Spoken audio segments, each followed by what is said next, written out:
Hello दोस्तों, तो आज हम आए हैं पार्क में और ये देखिए ये पार्क बड़ा सुंदर लग रहा है। और यहीं देखें ग्रेटर नोएडा वेस्ट में हम घूम रहे थे नोएडा एक्सटेंशन में। तो यहाँ पर हमने देखा चारों तरफ बिल्डिंगें ही बिल्डिंगें बन रही हैं और चारों तरफ जो है बहुत ही इम्प्रूवमेंट है। अगर पहले से अगर हम बात करें अभी के टाइम में तो बहुत सारे चेंजेस आ रहे हैं, बदलाव आ रहे हैं, सड़कें बड़ी अच्छी अच्छी हैं और इन्वेस्टमेंट के लिए लोग इधर ही भाग रहे हैं। तो आज इसी को देखते हुए मन में विचार आया कि एक वीडियो बनाते हैं और बात करते हैं। हमें मिले मनीष मनीष भैया, तो मनीष भैया जी से बात करते हैं ज़रा। तो इनसे लेते हैं प्रॉपर्टी की एडवाइस, क्योंकि ये प्रॉपर्टी में डील करते हैं। तो क्यों हमें यहाँ पे इन्वेस्ट करना चाहिए, क्या फ़ायदे हो सकते हैं, क्या क्या चीज़ें अवेलेबल हैं।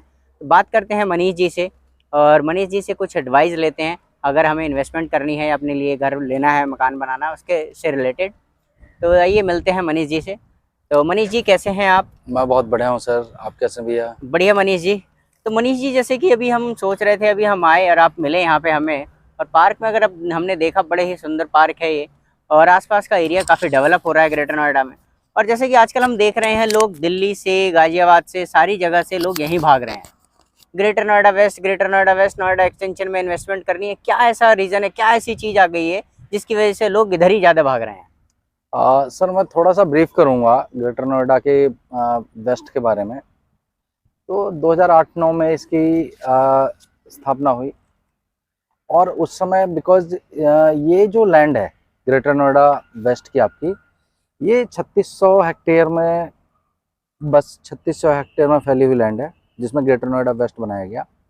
2009 के बाद आपके किसान आंदोलन और इनके चक्कर में ये रुक गया। फिर 2012 में इसका नाम दोबारा गवर्नमेंट ने ग्रेटर नोएडा वेस्ट रखा और जब से लेके अब तक कंटिन्यूसली ग्रोथ, इंफ्रास्ट्रक्चर जो है इसके बहुत ही वेल इंफ्रास्ट्रक्चर डेवलप किए गवर्नमेंट ने। बहुत ही प्लानिंग के साथ गवर्नमेंट इस ग्रेटर नोएडा वेस्ट को लेके आई है। इसमें नोएडा और जो प्रीवियस ग्रेटर नोएडा है उससे कहीं ज़्यादा फैसिलिटी है, फैकल्टी है और यूटिलिटीज़ हैं। जैसे अब हम नॉलेज पार्क 5 की बात करें, जैसे हर नोएडा के हर सेक्टर, हर जितना नोएडा है उसमें भी नॉलेज पार्क है, ग्रेटर नोएडा है उसमें भी नॉलेज पार्क है। ग्रेटर नोएडा वेस्ट 3600 हेक्टेयर में है, बट इसमें नॉलेज पार्क लेके आपका और जो इंडस्ट्रियल लैंड है वो है, आईटी पार्क है, इकोटेक है, ये सारी चीज़ें इन्वॉल्व है। ये दिल्ली, गाजियाबाद और नोएडा तीनों से कनेक्टेड है। बहुत ही सुंदर शहर जिसे कहते हैं ना, वो गवर्नमेंट ने बहुत ही प्लानिंग के साथ बसाया है।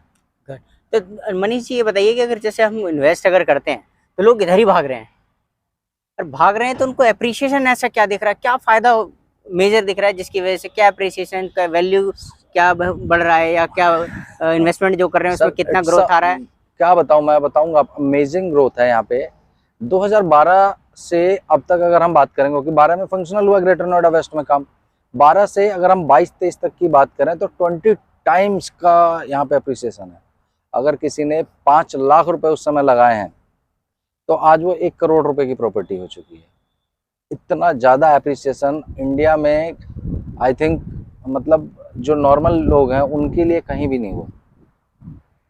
जी बिल्कुल। तो जैसे कि अगर हमने देखा है कि अभी गौर सिटी जो डेवलप हुआ है उधर की तरफ अगर हम देखें तो 2012-13 में 5-6-7 हज़ार रुपए गज के रेट हुआ करते थे। बिल्कुल बिल्कुल और आज हम अगर देखें तो 70-80 हज़ार से नीचे का रेट 1 तो करोड़ मुश्किल रुपए ही है। फ्रंट में अगर आप जाते हैं तिलफ्ता के पास तो 1 करोड़, मतलब 1 लाख रुपए गज से पहले की, 1.25 लाख रुपए गज से पहले की प्रॉपर्टी नहीं है। बिल्कुल। तो ये बताइए कि यहाँ पे और क्या-क्या चीज़ें हैं ऐसी जो डेवलप होने की उम्मीद है, और क्या ऐसा आने वाला है जिसकी वजह से अब अगर हम इन्वेस्ट करते हैं तो हमें अब से भी अच्छा एप्रिसिएशन मिल सके? बिल्कुल sir. Sir first of all यहाँ पे लैंड नहीं है। जब लैंड नहीं है तो जाहिर सी बात है उसकी डिमांड बहुत है। मैं केवल लैंड के पर्पज से बात कर रहा हूँ। बहुत ही कम एरिया है जो गवर्नमेंट ने छोड़ा है एक्विजिशन से बाहर, अदरवाइज सारा का सारा एक्वायर करके इन्होंने प्राइवेट बिल्डर, जो आपके मॉल्स हैं उसके लिए दिया हुआ है, और स्कूल जो भी चीज़ें हैं वो ऑलरेडी अलॉट कर चुकी है गवर्नमेंट। सो अपकमिंग जो है, अपकमिंग पहले आप जो आ चुकी है उन चीज़ों के बारे में बताता हूँ मैं आपको।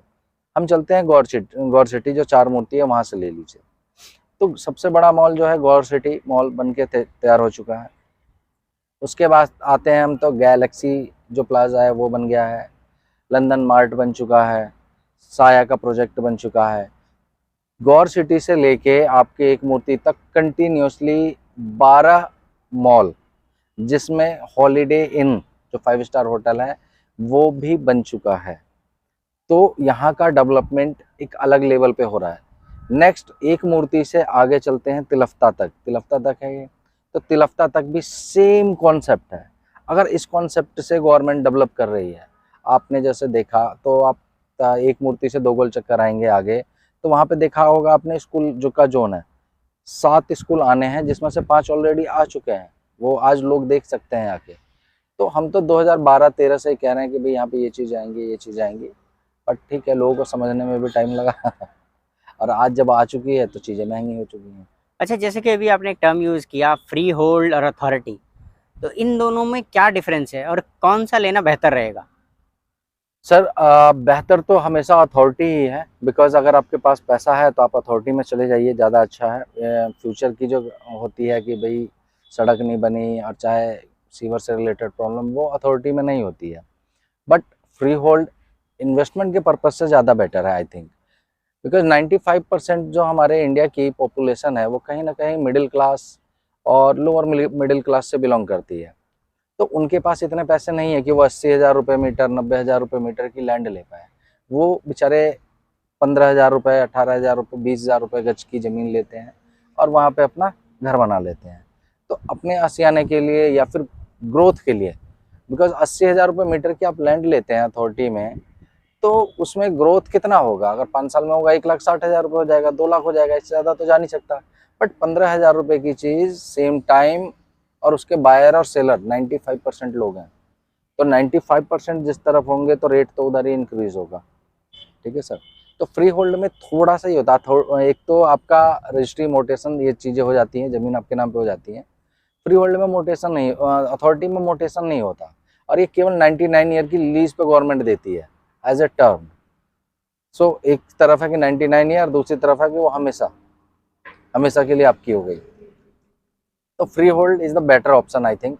लेकिन फ्री होल्ड में एक अथॉरिटी की थोड़ी बहुत प्रॉब्लम रहती है कि भाई कभी होता है कि हमने नोटिफाई कर रखा है एरिया, डेवलप नहीं करने देते, तो थोड़ा सा पेन लोगों को झेलना पड़ता है स्टार्टिंग फेज में। जी बिल्कुल।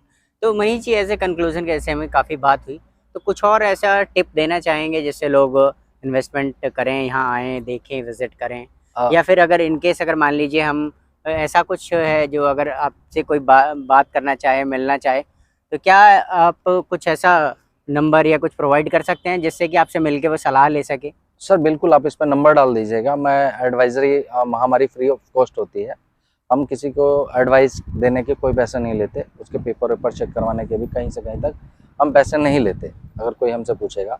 बट एक नॉर्मल पीपल के लिए मेरा यही मैसेज है कि अगर आप ग्रेटर नोएडा के बारे में अवेयर हैं, जानते हैं या फिर नहीं भी जानते हैं, तो आप यहाँ इन्वेस्ट कीजिए, बिकॉज इससे जल्दी पैसा आपको कहीं भी नहीं बना के मिलेगा। आपके पास पैसा है, ग्रेटर नोएडा में इन्वेस्ट कीजिए। इस समय ये समझ लीजिए होड़ चल रही है ग्रेटर नोएडा में, यहाँ पे हर तीसरे महीने रेट बढ़ जा रहा है। ठीक है, इतना तेज है अप्रिसिएशन। मैं भी 36 ईयर ओल्ड हो चुका हूँ, बट मैंने अपनी लाइफ में रियल एस्टेट के 16 साल की लाइफ में नहीं देखा कि भाई 16 ईयर से मैं काम कर रहा हूँ, बट मैंने नहीं देखा कि इतनी तेज़ी से कहीं भी अप्रिसिएशन हो रहा हो। तो यहाँ तो आज पैसे लगा रहे हैं, 2 महीने बाद बढ़ गए। लोगों को साल भर भी इंतजार करना नहीं है, साल 1.5 साल में लोगों के पैसे डबल हो जाते हैं। तो मैं यही है मैसेज मेरा लोगों के लिए कि आप किसी के भी थ्रू कीजिए, बट ग्रेटर नोएडा में आइए, यहाँ पे बार्गेन कीजिए और इन्वेस्ट कीजिए। तो थैंक यू मनीष जी, जैसे कि अभी अपने जो नंबर है, आपका नंबर हम उस पर डाल देंगे और कार्ड जो है उसकी फुटेज डाल देंगे, और आपसे अगर कोई कांटेक्ट करना चाहे, कोई भी सलाह लेना चाहे तो ले सकता है। सर बिल्कुल, तो बिल्कुल। बाकी चीज़ें काफ़ी अच्छा लगा आपसे बात करके, आपका बहुत बहुत धन्यवाद। Thank you.